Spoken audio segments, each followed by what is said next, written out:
Recognizing God's messages. God's messages, from His answers to your prayers, to notifications or announcements of what is in the works, about to be revealed, are really not so difficult to discern or accept, depending on where your belief is within the script. Keeping in line with the nature of revelations as portrayed in the Book of Revelation, a book in the Holy Bible, that demonstrates for us the lively, whose igniting nature of God's words, layered in meaning, with meta-natured spirals scattered throughout it connecting you to the world around you, your purpose for being, and your place in it.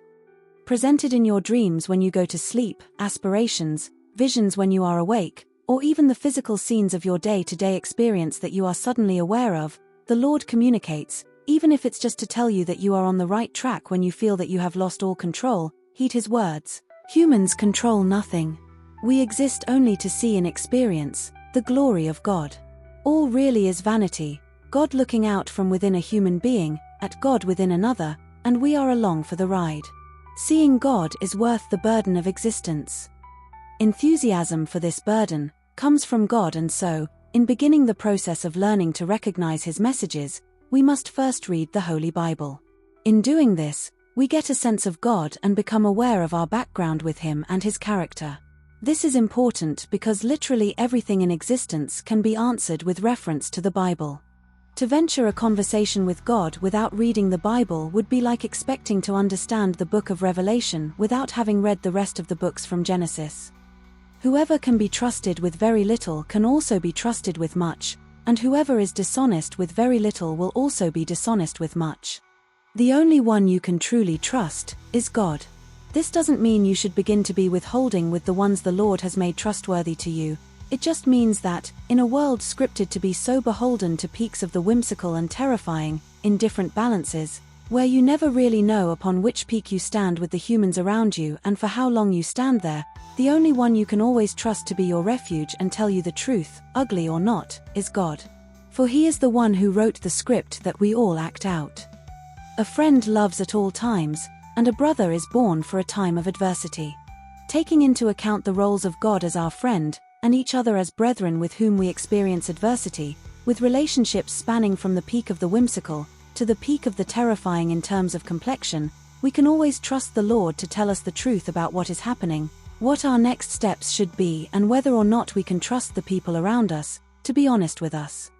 We must trust God, even in dealing with humans and the information they give you, because He uses them to communicate with you. Assuming you have read the Bible and have a somewhat solid awareness of your foundation in God, you may be able to decipher God's meaning in the words of man, despite man's motivations. You may want to begin with looking up all of the meanings of the words in their etymology.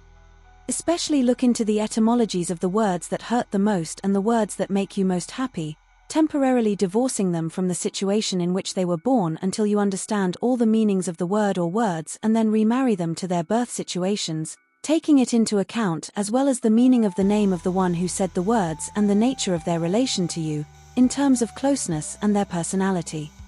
Peak changes in emotions, positively or negatively, should be paid attention to, but not announced. Remember, this is part of your exceptionally intimate relationship with God.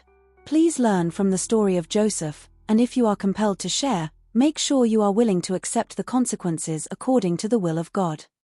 Think of God as an artist expressing himself through the late 19th century art movement, symbolism and his medium of choice, the subtle differences in the shades of meaning, expression or sound of our thoughts and actions, and running more freely in our dreams. He uses metaphorical images with resolutions in nuances dialed up or down, depending on the purpose of the dream and the dreamer's level of awareness of God, to account for vivid impressions of God in the mind to the point of total and unyielding conviction that Jesus Christ is the leading word, Lord, sans arrogance. Jesus answered, I am the way and the truth and the life. No one comes to the Father except through me. If you really know me, you will know my Father as well. From now on, you do know Him and have seen Him. For it is God who works in you to will and to act in order to fulfill His good purpose. And every tongue acknowledge that Jesus Christ is Lord, to the glory of God the Father. Jesus is the way in which we live, the structures of life that we all share, and the truth we find in it.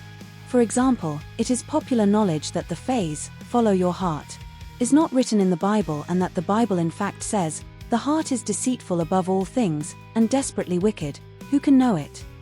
This conflict is intriguing, and a phenomenon or structure of life shared by a lot of people worldwide, whether it was new information to them or not, because it brought to our attention the topic of the nature of the heart in truth, and a display that proved the Holy Bible to be right, as a lot of people genuinely believed that the phrase was indeed part of the Bible until the day in which the truth was dispersed.